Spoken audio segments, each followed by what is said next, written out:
So what you gonna do, brother? We about to run wild with a style like no other. So somebody call Brodus Clay mother and tell her Richard runs on the men like Ed Lover and Doc Dre. What Scott say, what they hang on every word like it's something that the Rock say. No JR, but they talking wrestling. We bring the noise with the boys, so we Dalton Castling. So masculine, oozing machismo, mutton chop shop, Gran Turismo. No free throws, snarl hoops and heels. It's D-Bros retirement, give you the super feels. Straight shoot, it's real. Drop a pipe bomb, get rid of the bull like the Rock's right arm. So stay calm, tranquilo. I'll go Naito and give him Destino. And we know that you chumps ain't ready for the heartbreak runs and the Cuban Genetti. They drop it heavy, tag team it like Teddy. Long go strong with the heat like Eddie.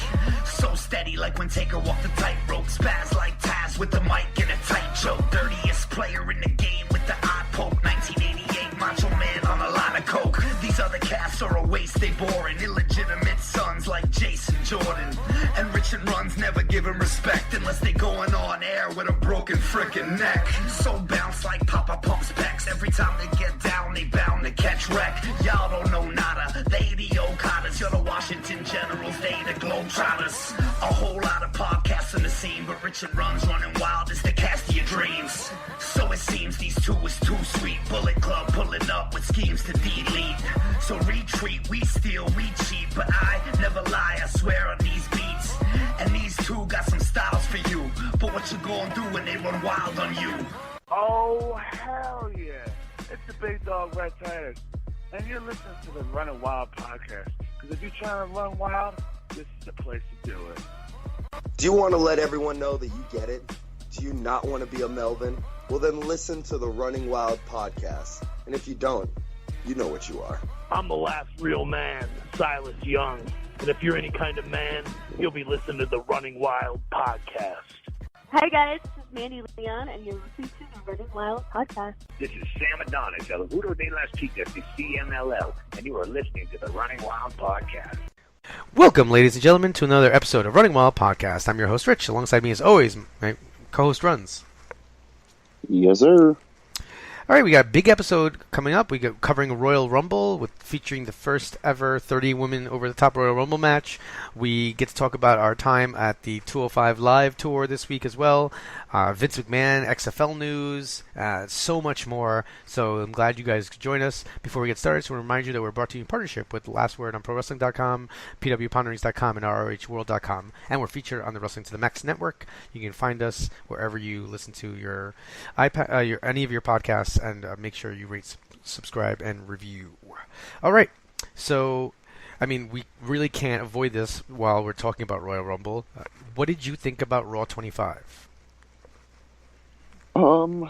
It was what I expected it to be, I guess. Just lots of random groupings of people and that kind of stuff. I didn't really think about the DX Balor Club stuff, so that was kind of cool. Austin McMahon. All right, so the beginning with JR and King and the sirens and stuff, it was like, whoa, what is going on? And then Austin McMahon, I just literally felt like I was, I don't know, 10, 11. Like it was, man, it was just great. So that segment was probably the best thing all around. And I mean, I got the most enjoyment out of laughing at like the Manhattan Center just getting shit on because there was nothing there. Like they saw the same 205 Live show that we saw the night before, except they got a pointless Undertaker promo. So, man, that Undertaker promo. Yeah.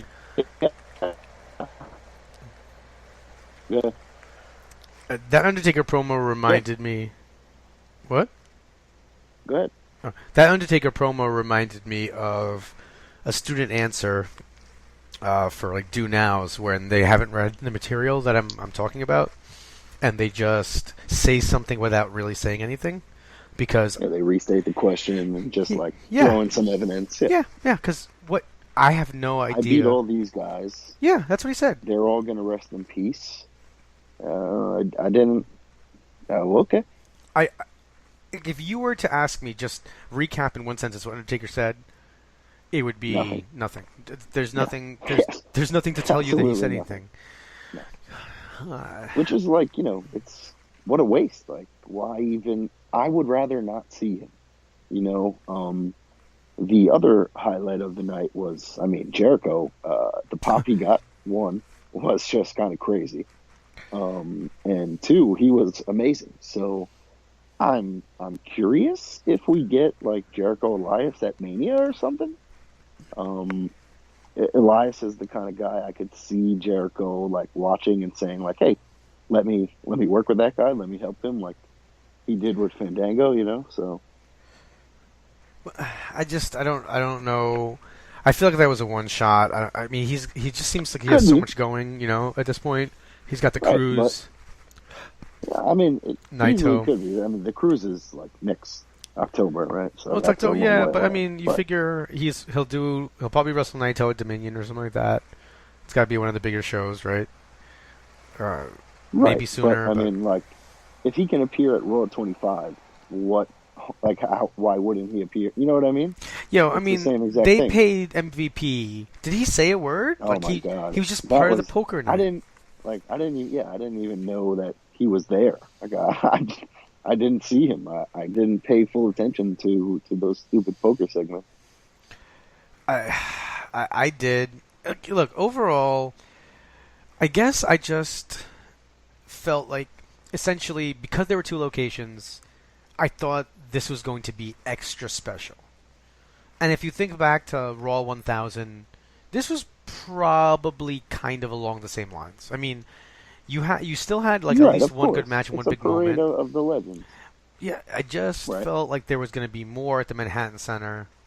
Overall, I'll tell you, after I watched it, I signed in to Chase, and I smiled knowing that I had more money in my bank account than I would have if you and I had gone to that show. And how angry.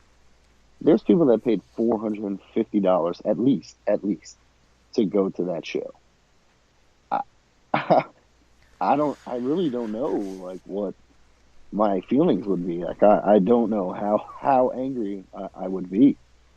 Man, they got nothing, and it was all of the same fans who were in the same seats all the time. So I kind of laughed because the Brock Lesnar guy. Good for you, right? And that guy is number one enemy. So I laughed because good for those guys that they kind of got a little shit into the stick for a change. But that clown, what's his name? Noel Foley was dating that clown, Frank the Clown.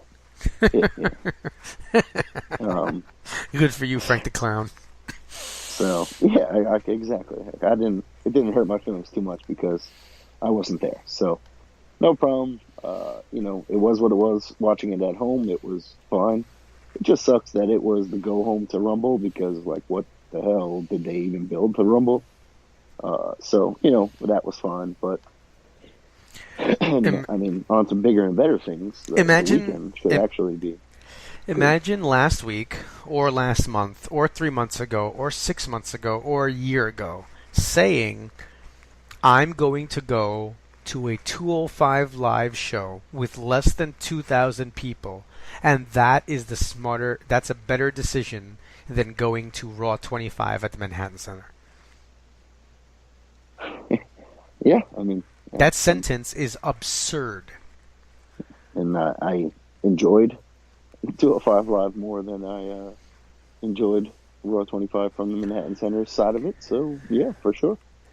It was at least $375 cheaper. So yeah, and I will say the concession stand has the concession stand had a long line, but other than that,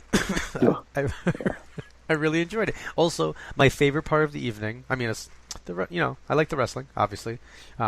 My personal victory moment was when I looked over and saw the Kalisto mask on sale for $50, and then went on WWE.com and bought it for $14.99.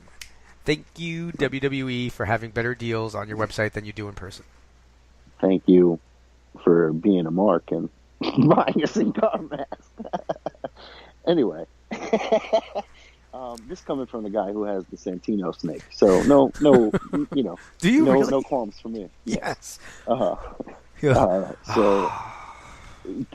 couple things. One, did you see JR and King sleeping? That was pretty hilarious. I mean, flat sleeping, like knocked out.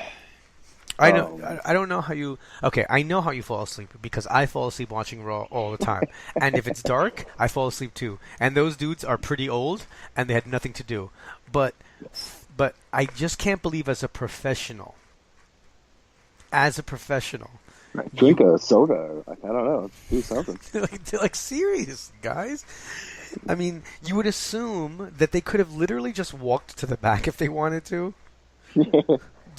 Because if they sit out there, weren't calling the matches that were dark matches. So, and best part is that we basically saw better matches than they did at the Manhattan Center from the 205 Live guys, from what I hear. Basically, like they saw the card that like I expected, like, being that the card in Philly was the same that we saw. Like I expected a slight little change, and that's what basically they got. So it is what it is. Oh, well. The other thing was The Miz going from the Barclays to Manhattan Center, even though it wasn't aired on TV, was cool. And, like he shit on ROH being in the Hammerstein below them and all that kind of stuff. Oh, he really?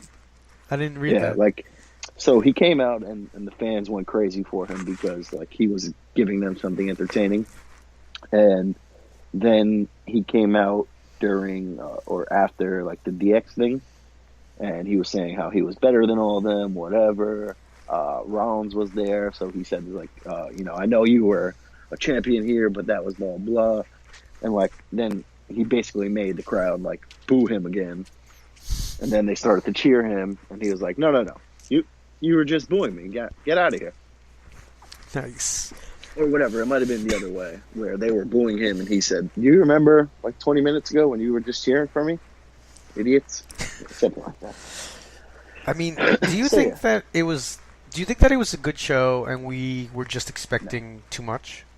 No, I had no expectations. Like I know what to expect on holiday episodes. I know what to expect on 1000th episode and 25th anniversary episodes. They're all the same.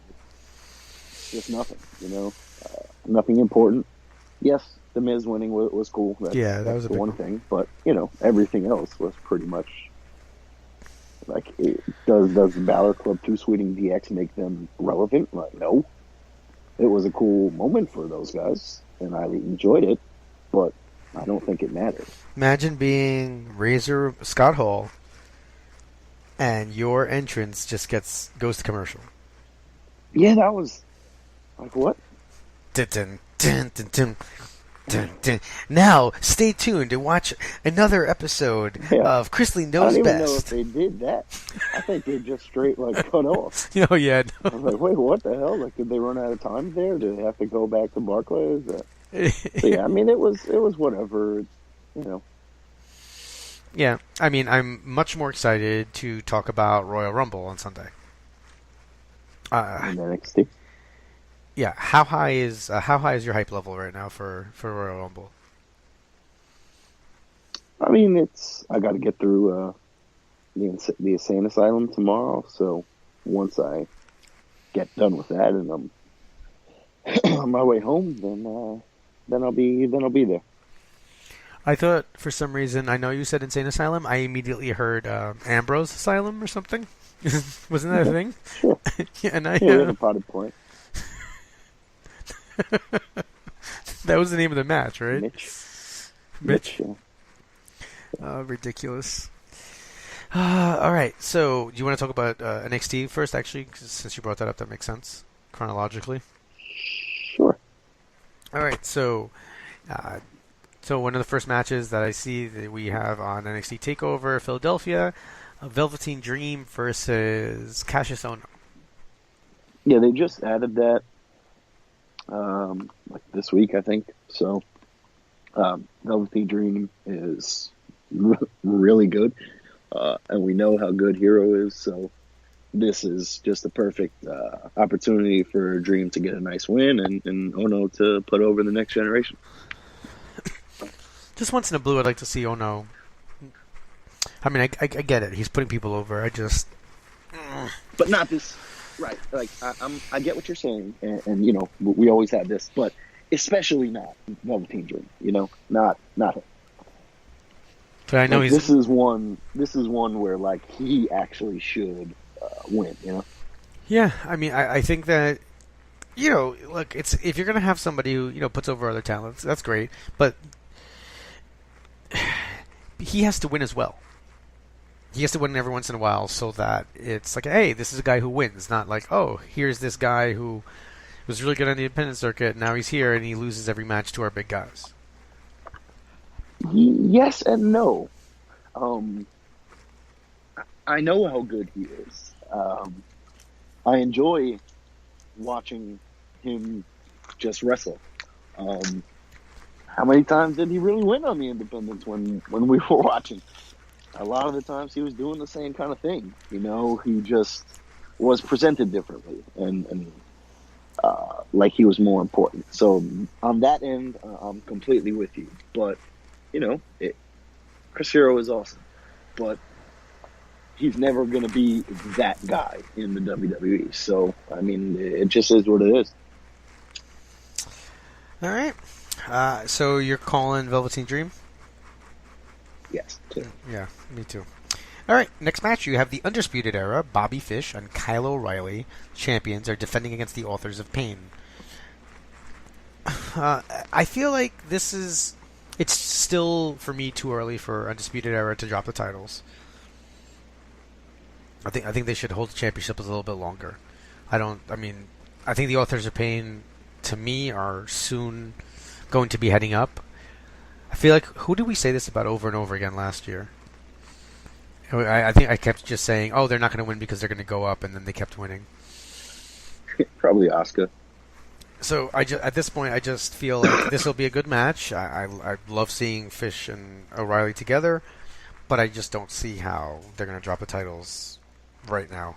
I just feel like there needs to be more of a build. Yeah, I mean, I agree with that, and I think beating the Authors of Pain gives them a nice solidified win in their title run. So, yeah, and then that could easily be AOP Swan Song, or maybe they fight with War Machine at the next one, and then they're called up or something like that. Yeah, I mean, I'll generally agree with that because I don't see O'Reilly and Fish heading up soon. I think they're going to be staying in NXT for a little bit. I don't know. Yeah, I mean, I don't see any reason to rush them up right now. They have a nice spot in NXT. They're, they really just debuted, and with this whole gimmick and Undisputed Era and everything. So I definitely would rather see them just have some legs under it. All right. And the next match is the Women's Championship match, where Ember Moon will be defending her title against Shayna Baszler. I think this has the makings of a really good match. I feel like Baszler's going to be... They're presenting her here as a big deal. I would not be terribly shocked if she won the title. It wouldn't shock me at all. But I also wonder if she throws some elbows and doesn't stop and gets DQ'd. Like something along those lines. Which, she goes overboard. Okay. Right. It's her first match on NXT, right? So I don't know. I wouldn't mind seeing her win, and we can get Ember in the Rumble, something like that. It doesn't really matter. So either way, I'm fine with this. But yeah, I'll go with you with Baszler. All right. Next match up is, my apologies, Aleister Black versus Adam Cole. Oof, an Extreme Rules match. Yeah, this is fantastic. No? Yeah, this is going to be a lot of fun. This is probably the two best guys in NXT. Like we'll get to the main event, and no disrespect to those guys, we love them both, but I don't know. Black and Cole are another level superstar for WWE. So, I mean, seeing this is kind of one of those dream matches, so to speak. So this should be a lot of fun. Yeah, I mean, it's gonna be fantastic. I think it's weird. I feel like Aleister Black is gonna win this match, but it's gonna be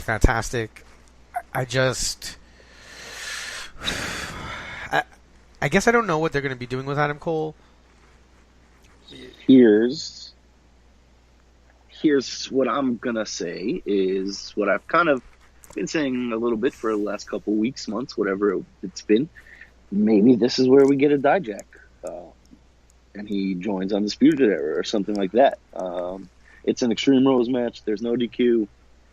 Fish and O'Reilly are working earlier. Maybe Authors of Pain cut them off or something like that later on, and then we get the new man joining the group to help him get the win. You know, as you say that, and I probably wouldn't have thought of this had you not said it, but Dijak tweeted something along the lines of 2 years ago in Philadelphia, you know, like I think he may have won the top prospect tournament there for Ring of Honor.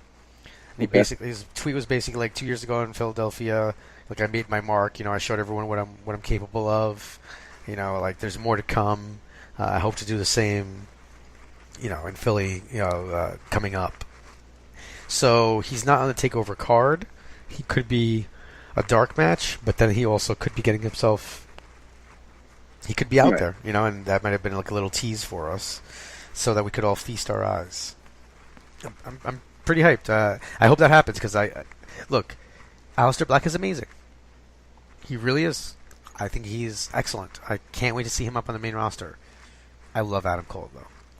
I'm just it's hard for me just to call. Like I'm gonna actually change and say I want Adam Cole to that Adam Cole's going to win because hopefully by picking him, it actually comes true.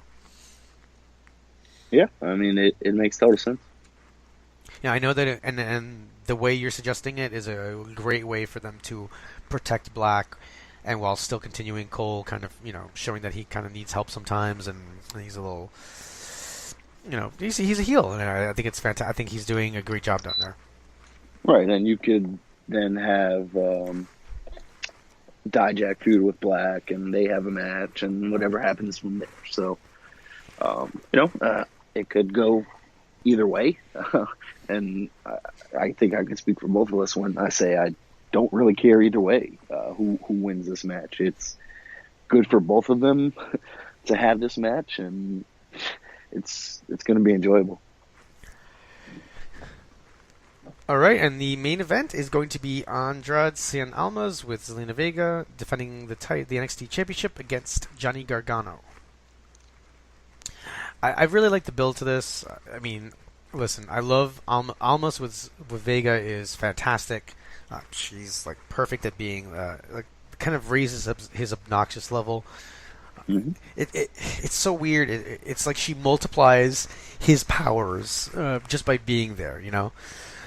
It's not that she outshines him. Is that she just actually makes him better. Which I gotta say is a testament to her. It's not like we're watching for just Vega. Because she's attractive or she's extremely good at what she does.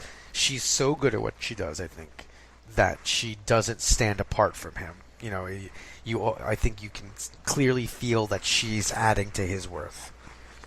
Yeah, it brought like a business level to Almas, and I guess that's exactly what they wanted, right? Because it was the whole he's partying too much and he needs to get serious. So that makes sense. But I kind of feel like Almas and Vega are kind of not being wasted on NXT, but I feel like they're not ready for the main roster. And the longer that they keep them down there, I'm not sure if that doesn't lose some steam. And you could say what you want about guys getting called up and losing steam anyway, but I think they're in a spot to succeed, and they're good enough to succeed. So I wouldn't mind that. And in saying that, I'm gonna say that we get a Candice appearance here, right? To help Johnny, and I'm gonna say maybe Adam Cole wins that one with Dijak, and then maybe we get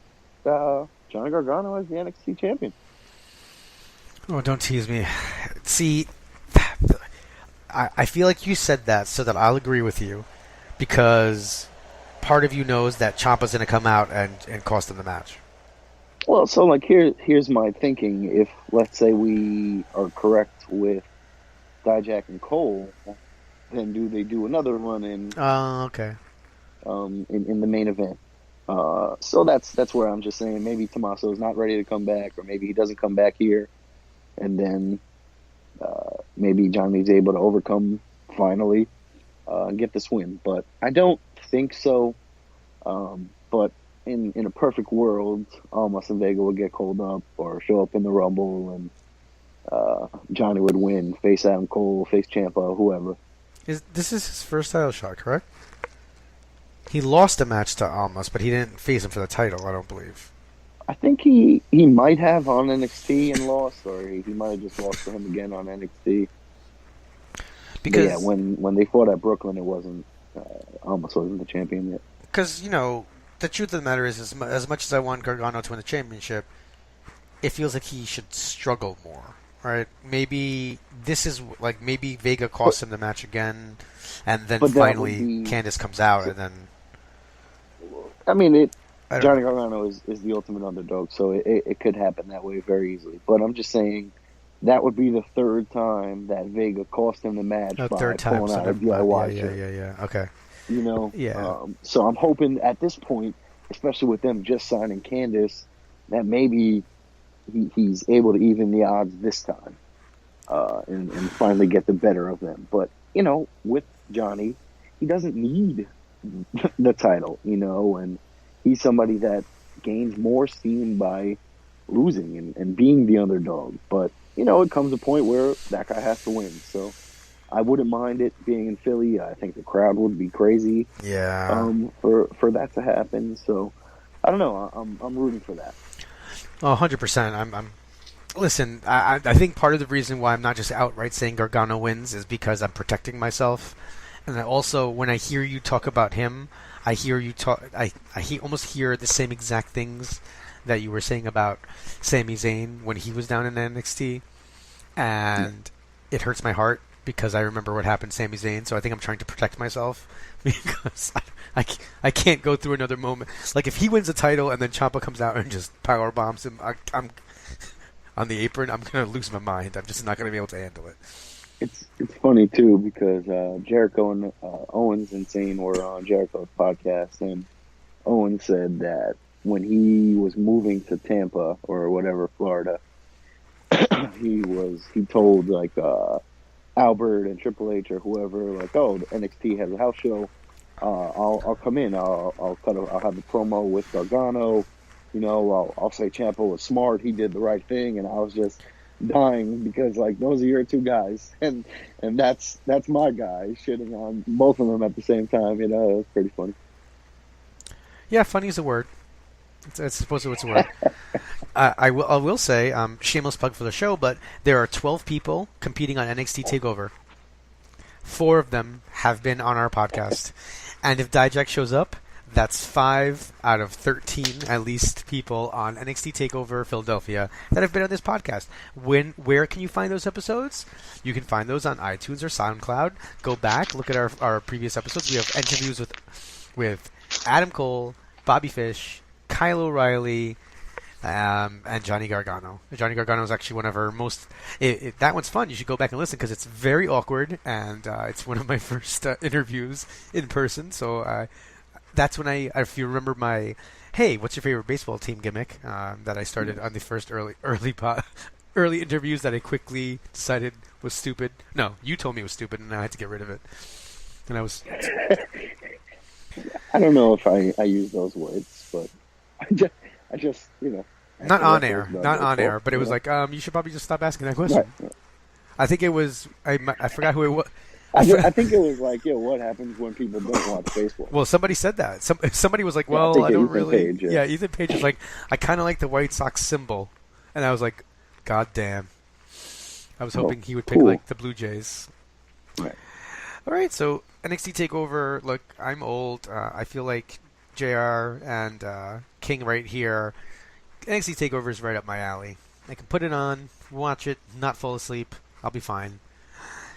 I think as we move into Royal Rumble and we start talking about the matches, I'm going to tell you where I think I start to fall asleep. Or maybe you can point it out. I think you'll be better at this because you seem to be able to gauge when I'll knock out. I'm not too sold on not falling asleep during TakeOver, but I'll take your word for it. I think I'll make it. Like, if there was one show for you to come over and watch, it would definitely be TakeOver. Sure. Because then if I fall asleep and you can't wake me up, then at least you don't have work in the morning. All right, so moving into Royal Rumble, away from my sleeping patterns. So actually, if you go to WWE.com and you're looking for the preview, one of the first things that you see at the bottom of the list is Stephanie McMahon to join commentary for Women's Royal Rumble match. I don't understand why. When I understand that she's part of, obviously, like, you know, at the forefront, I guess, in some ways, of this revolution, right? But at the same time, there are other female voices. Like, why don't you have Renee Young doing that?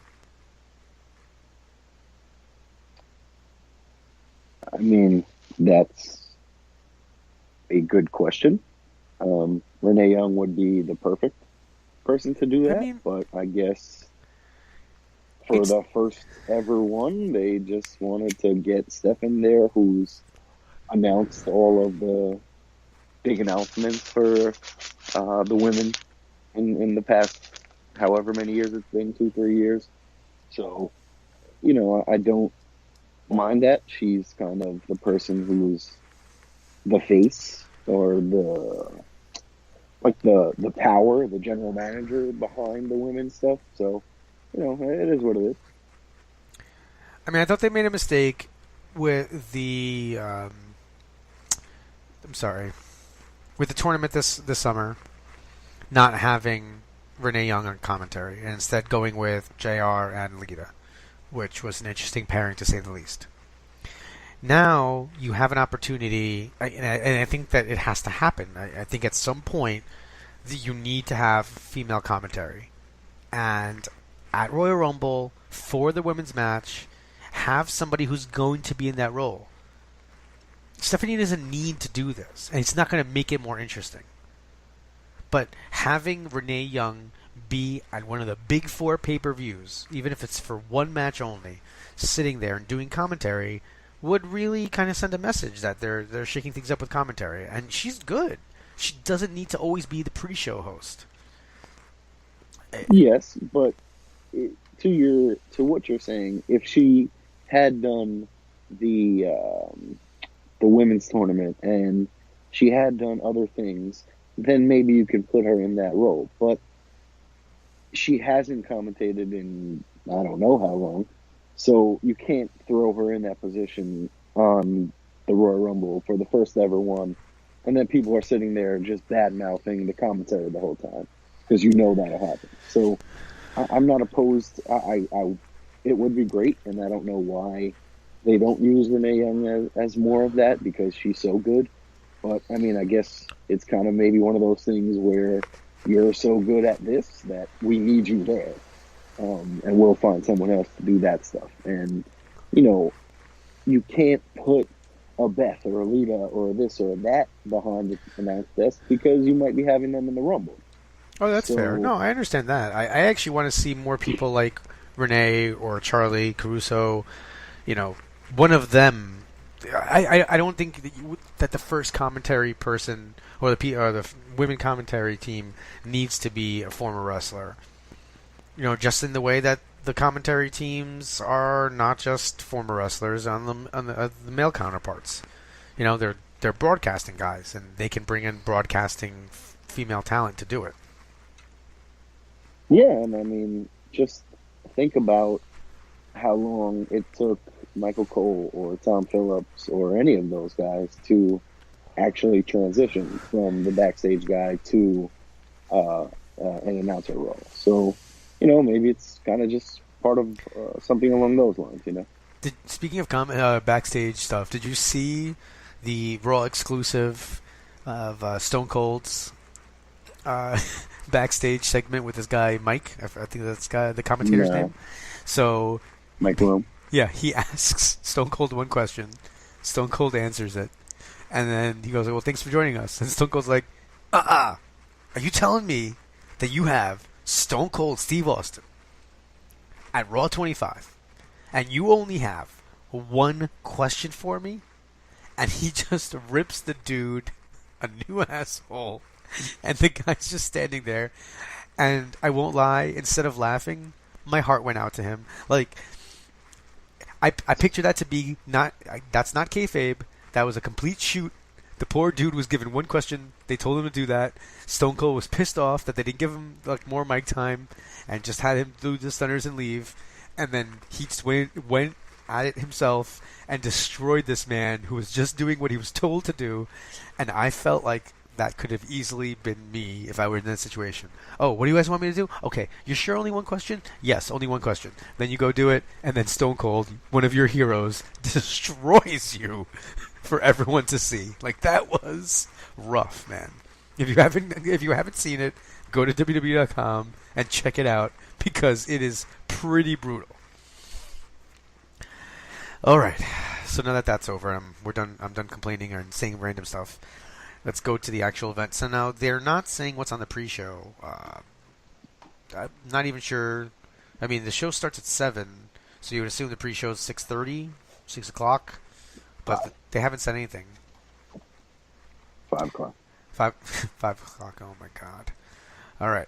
I mean, I'm making that up, but I'm pretty sure it's probably like. It's Big 4, so probably, usually that's. It's gonna. I mean, sometimes the pre-show is like when you wake up on a Sunday before football, and you make the. I mean, I've done this and start watching NFL preview at like 9 a.m. Yep. It's just too much. I actually want them to have a mini ring where they get up and they'll be like, well, if he comes at him like this, and then they duck like the way the guys do on the NFL previews. I love that stuff. So you see what he did here was. But anyway, our first match, I'm not sure if it's preview or not. I don't think it should be. Is the Smackdown Tag Team Champions, the Usos defending against Chad Gable and Shelton Benjamin in a 2 out of 3 falls match. This is weird because I feel like the gimmick lends itself to me when you have a champion. Not all the time, but many times when you have a heel champion, and this is where it gets a little muddy. But usually when you have the heel champion in this kind of match, they're going to lose titles. But it feels like Chad Gable and Shelton Benjamin are actually they're the heels and the Usos are the faces almost at this point. Agreed, for this feud at least. And Benjamin and Gable just, they haven't gotten over. The Usos are awesome. I don't want to see them lose here. It doesn't make any sense for me to put the titles on if you put the titles on Benjamin and Gable, I don't think we see the titles at WrestleMania. You know what I mean? Whereas if you have them on the Usos, it's a bigger match. It means something. So I don't know who challenges the Usos next. But I don't really know who would face Gable and Benjamin either. So that remains to be seen. I mean, I don't want to go off here. You know, the reason that Gable and Shelton Benjamin aren't over is just because they're just a weird. It's like the New Rockers. They might as well just call themselves the new world's greatest tag team. There was no hype. There was nothing behind them. Nobody cared. Like, it just, they came out of nowhere and they were a team and that was it. You know. Hey, guys! You know what? That Gable guy, he kind of looks like Charlie Haas, and Benjamin. We could just slide him right in and take Jordan's spot. Nobody's even gonna notice. I mean, that's almost. I feel like that's what happened backstage at some point, and nobody else could think of what to do. So they were like, you know what? That's a great idea. Let's put them together. Yeah. So I don't think there's any way they win the titles. There's just not enough importance here on them. The only thing is if Jimmy Uso's or Jay Uso, whichever Uso's arrest comes into play, but it doesn't seem like it is. It doesn't seem like it should. So hopefully we're all good there. As we've seen this week, I'm pretty sure that if WWE wants to take action against someone because of some legal pending matters, they are going to take action quickly. Very different, yeah. I mean, right, very exactly. different, and but still, came, I mean, he came was out with a statement that said he's responsible for his own personal actions. So I'm pretty sure they're just like, yeah, DUI, get out of here. Who cares? But it's weird because Vince McMahon announced today when he announced that he's bringing the freaking XFL back that anyone who's had a DUI cannot play in the league. I mean, that the XFL idea sounds awesome. family friendly, faster, all that kind of stuff. And everything Vince said today in the press conference sounded right. He's going to hire executives and real people, and he has a lot more time to plan this one. So, hey, whatever, man. I'm going to watch it. I still have my old XFL football, so yeah, I can't wait. 2020. In 2020, clearly, I'm just making the announcement now on the podcast so that you remember this. I will not be in our normal fantasy football league. I am dropping out, and I'm going to dedicate all my time to researching XFL, and we're going to do an XFL draft, and I am going to kill it, son. I cannot wait. Yeah, I'm not sure what the difference would be between the actual and the XFL, so sure. I'm coming for you, Wolf. All right? I'm taking that XFL draft title. All right, moving along. But seriously, XFL, I'll just say I'm not excited about it. I don't understand why. I don't understand why somebody can't tell this crazy old man this is a bad idea. This is a terrible idea. Because it's a great idea. Why is it a bad idea? Because I don't think it's going to generate an... I mean, I like how it's like, oh, we're going to play when football's not being played, because I want to bring back, fun football for everyone. There's a little thing called baseball. There's also a little thing called the MLS. There are things that go on when football doesn't happen. Okay. Nobody cares about the MLS. Baseball is dying. And, I love watching football. I will happily watch some XFL games on a Saturday night or a Friday night or a Sunday, whatever, whenever they're on during the summer. Or that's awesome. Thanks, man. Well, it's interesting you say that nobody cares about the MLS when XFL is actually following a similar business model in that they're going to be a single entity that technically basically owns the teams. Well, that's what Vince said today, is that he's not going to do that. No, he said no. No, he said they asked if he was going to do that, and he said, I'm hiring executives and all that. It won't be where we just own all the teams. Oh no, he's hiring executives, but he's still running it as a single entity. So, in some ways, the league owns all the teams. Completely the opposite. Oh, I read the fact sheet and said it would be run as a single entity thing where the teams would be basically all belong in some way to the to management there. Vince isn't going to control the team, but right. If anything happens, MLS does that. Still, I don't think it's comparable. People care about football. People don't care about soccer in America. You just said people care about football, but people don't care about football, basically. Listen. Nope, I said soccer. This is America. I will go on. I will tell you right now that the Red Bulls will... listen, MLS has already been around for 20 years, man. The XFL is not going to be around for 20 years. The New York Hitmen will draw more money than the Red Bulls. Guys, I have a big announcement to make about just because of what Runz just said. So, guys, make sure you tune in next week to hear that announcement. By the way, that's a quick reference to 205 Live, which they this week, because of the departure of the champion Enzo Amore, due to being released. By the way, only person I've ever seen released from WWE who wasn't wished well in their future endeavors. Usually it says he's been released. We wished him well in their future endeavors. Enzo Amore is released. They just said he's released. They did not wish him well. So that was tough. We know about it. We're just not going to really talk about it. But Daniel Bryan came out and said, "All right, big announcement." And the big announcement was, next week we're going to reveal who the GM for 205 Live is. I just love 205 Live having a GM is like a school of 125 kids having 3 deans. Were there 9 guys on the roster down there, and they need a GM? That's the most ridiculous thing I've ever fucking heard.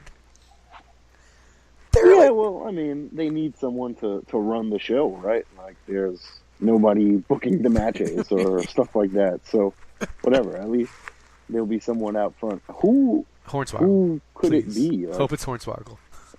It has to be a cruiserweight, right? That would make sense.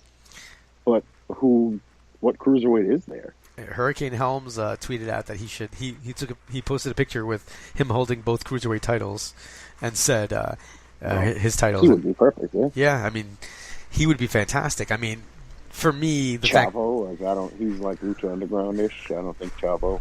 I'd pop if I heard, "Ooh, Chavo." Yeah, that would get boring. I don't know.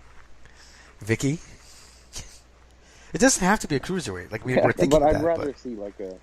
I know. I'm just saying. Like, wouldn't it make sense though for it to be somebody who knows about cruiserweight wrestling, like, and not just Mike the Big Show? Mike Adamale. No, he wasn't even one of the best GMs. He wasn't even out there. I cannot. Here's what I want to know: Mike Adamle. Did they just not want him, or was he too busy? No, he was terrible. I mean, listen. So yeah, this is far too much time on Royal Rumble. Sorry. So yeah, back to the Rumble. Listen, if you remember, you're the one who thought of this new format where I don't write anything down, and that just means that I can go off on complete tangents and forget what we were talking about, sir. But we will go back to Rumble. Heel Stat Wife over here is telling me that we're running out of time. So, all right, next tag team match we have Seth Rollins and Jason Jordan defending against The Bar, Cesaro and Sheamus. I don't see. I mean, good. I don't see Rollins and Jordan losing the titles yet. No, I hope not. I'm really enjoying Jason Jordan right now. He's been fantastic with his delivery and being a heel. It seems like he's comfortable. It seems like he's finding a bit of his character, and I'm enjoying it. So, yeah, I don't want to see them lose the titles right now. I think there's more you can do with this storyline, and we'll go from there. Yeah, I mean, I don't.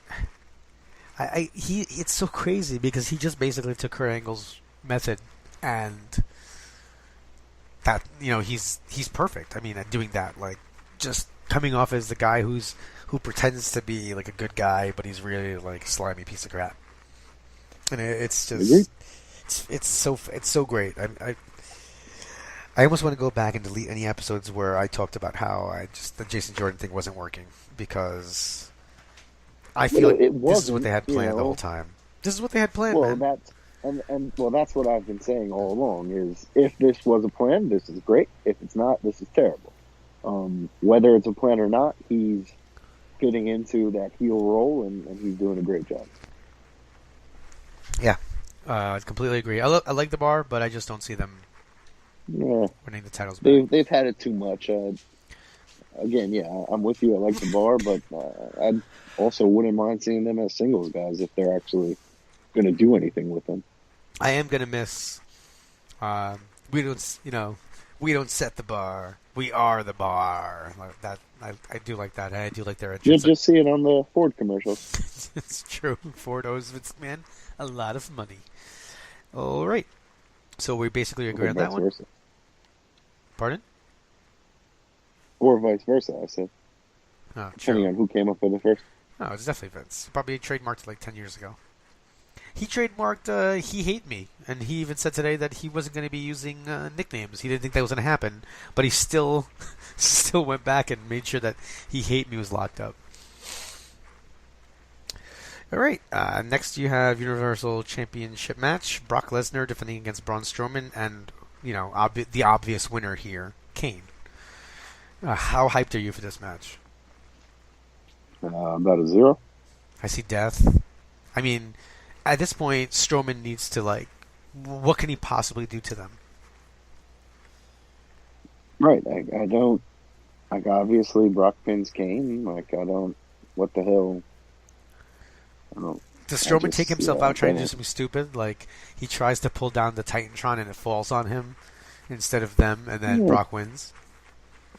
Like, he needs to destroy. Like, he needs to somehow fall in rubble, and then Brock Lesnar wins the match, and then Braun explodes from the rubble just too late, and it protects Braun, because I think that Braun. I think he needs to be champion by SummerSlam. Braun Strowman needs to be the world champion. Yeah, I guess it's already at a point where when he flipped over the 18-wheeler or whatever, I was just like, come on. Like, this is too much. The trailer, the Titantron, all that stuff. All right, now we're getting, when is this going to stop? Right? Like, it's got to hit a point. So, yeah, I'm with you that at some point soon he should be the champion, but it's not going to be at the Royal Rumble, I don't think. It's not going to be right before WrestleMania. So, it is what it is. All right, then you have WWE Champion AJ Styles defending his title in a handicap match against Kevin Owens, and Sami Zayn. Cammy, by the way, is trash. Yeah. Not them, but that name is... Right. I mean, like, it's clearly like a joke, but the movement. I mean, Burger King was a joke, but it was funny and good. And Cammy is just not really interested. There's no way. I mean, it's supposed to be, you're supposed to look at it and say, like, what the hell is this? Is there any way that Owens and Zayn win here? No.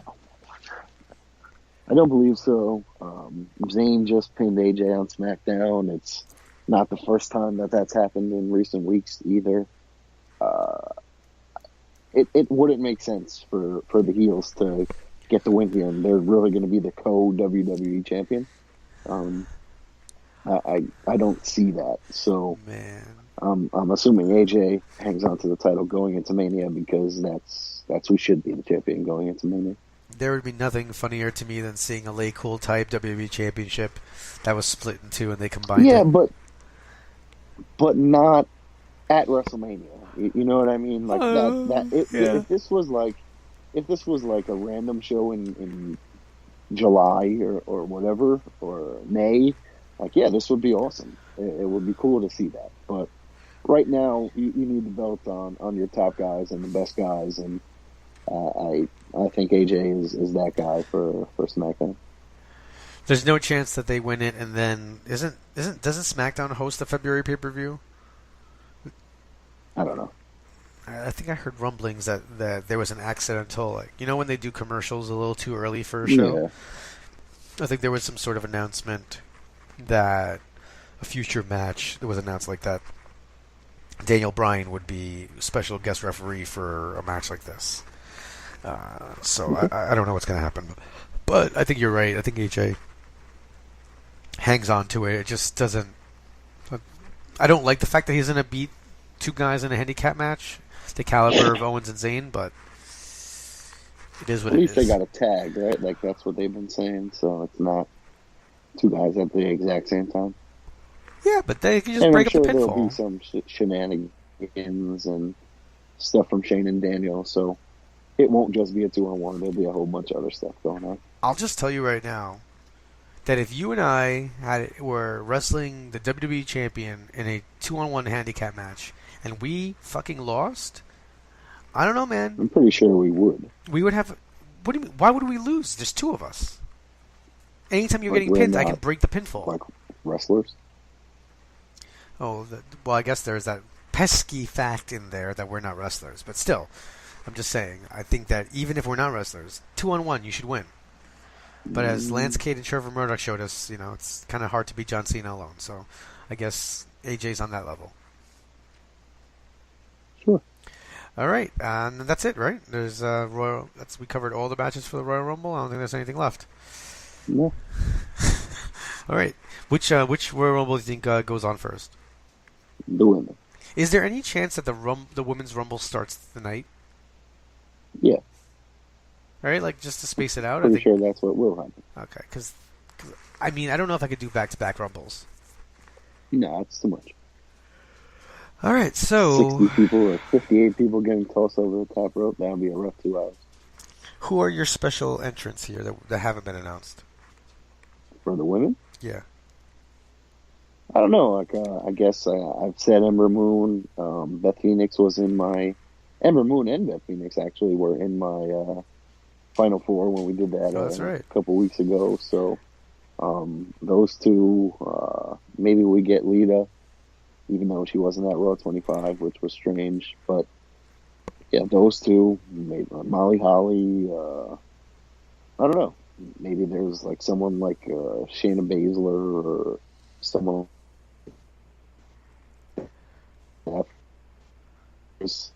I think I heard Bailey was on a podcast today where she said that, like at her count, there was like at most 20 actual women on the roster.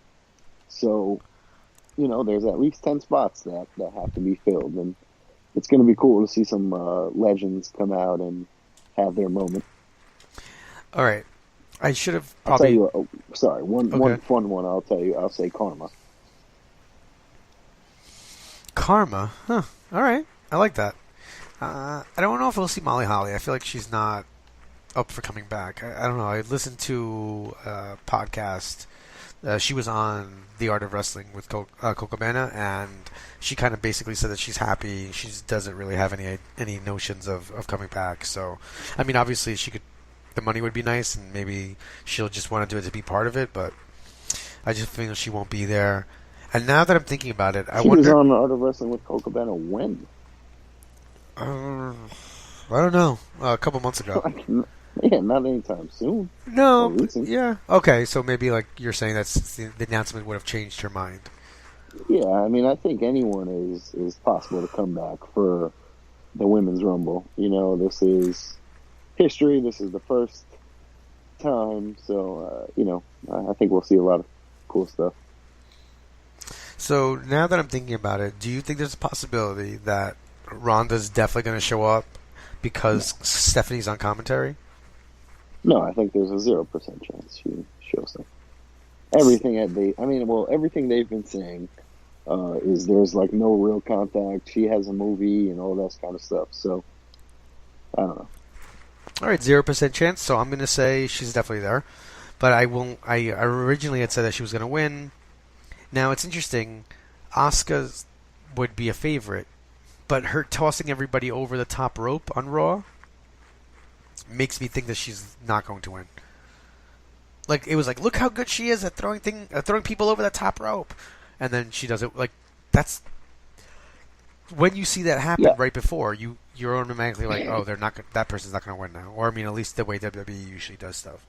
Well, maybe they're messing with you and they want you to think that. But I also I agree with you. I kind of think that whenever she's in there, whoever is in the ring is going to gang up on her. Maybe everyone that got thrown out on Raw is in the ring at one time, and they gang up on her or something like that. So she gets like Big Show treatment. It could go either way. Right.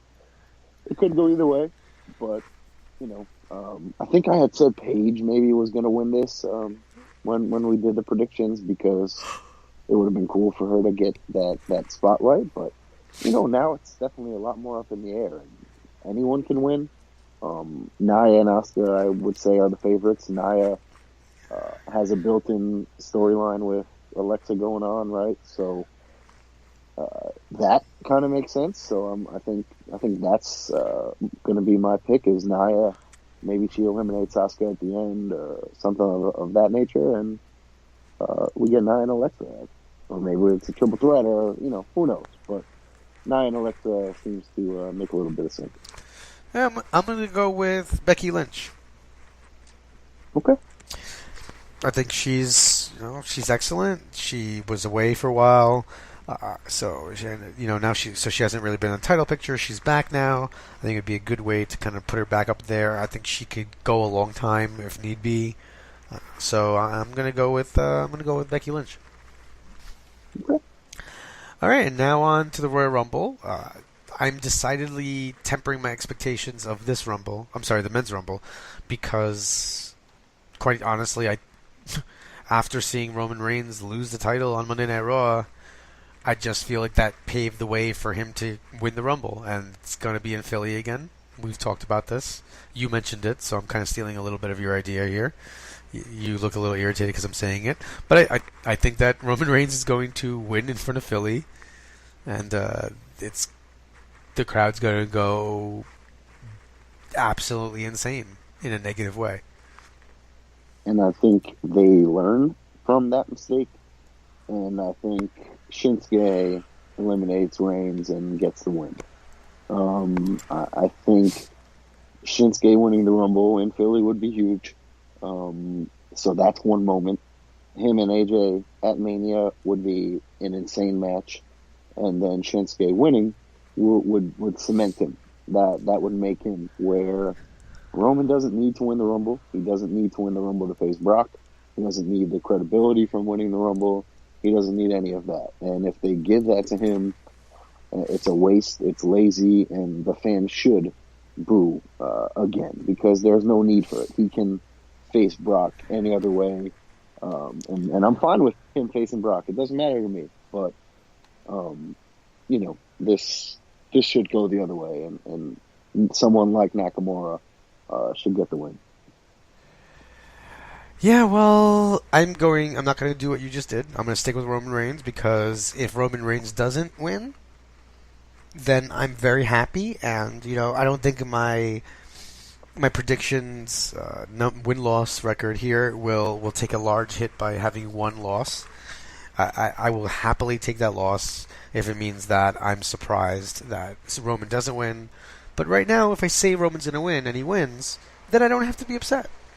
Then I'll just be like, okay, I expected that, and that's what happened. And maybe he just goes full-on absurd heel and just drinks in the hatred and doesn't even try to deny it. Yeah, but I mean, he's with the Shield right now, and so I don't know. It's not out of the question by any means, but I just feel like it's too easy, it's too obvious, it's unnecessary. So hopefully they do the right thing and they make somebody here rather than just do the same old thing. Because I don't know, man. Have you seen Philadelphia after the Eagles games? So Roman Reigns winning, I don't know. City might just burn. I'd love to see an episode of It's Always Sunny in Philadelphia featuring the guys at Royal Rumble when Roman Reigns wins. That would be crazy. I don't think there's enough Crisco in all of Philly to keep people off of the light posts if Roman Reigns wins. Yeah. All right, so that's really we got Rumble covered, we got NXT Takeover covered, and we talked about the 25th anniversary of Raw. Sprinkled in a little bit of XFL. Did you get a chance to watch ROH this week? I'll answer for that for you. What? Yeah, did you say yes? Yeah. What did you think? Watch it. Oh, so did you like this week's episode? Yeah, it was great. What there was was a lot of good wrestling. There was good. The tag match was really good. I enjoyed the main event. I thought it was well done. That was it. Okay, ladies and gentlemen, we started the show talking about how my students gave me vague answers in which I knew that they hadn't actually watched it or actually read the book. And we are now ending the show with my co-host over here very clearly giving you an answer that he watched it, but he didn't. There's not one... Was there or was there not a tag match? There was a tag match. How many tag matches were there? How many tag matches were there on the show? That's not the question. My question was there or was there not a tag match? I said the tag match was really well done. That you can choose to put that to whichever match you felt was necessary. But, You know what hurts the most about about the this? show as a whole. Do you know what hurts the most about this? That I know that you don't even read my reviews before we record. What are you talking about? No words. Look at this. It took you too long to say what you're talking about. What was my favorite part of the show? Your favorite part of the show was the opening match. I really did like the opener because the dogs were in it. I hate you. Yeah, come on, man. I read your stuff and I watched the show. Come on. If I can't say anything else to prove it, I really don't know. I said you like the opening match. I don't know what a second after you asked me the question. I don't really. Sheesh. All right. Did we leave anything out this week? No, that was it. Good job by ROH in getting me to actually watch this week, and it was a lot of fun. All right. Well, just want to remind you guys that you can reach out to us on social media. You can follow us on Twitter at Running Wild LWOS. You can send us an email, runningwildpodcast@gmail.com. You can follow us on Facebook at Running Wild on Wrestling. You can find us on all platforms where you find your podcasts. And make sure you guys check out our back library. We have interviews with tons of Ring of Honor and NXT talent. And until next week, you've been listening to the podcast that is just too sweet. For Rich and Runz, this is the host of Ring of Honor Wrestling, Ian Riccaboni, signing off. Be sure to join them next week for another episode of the Running Wild podcast.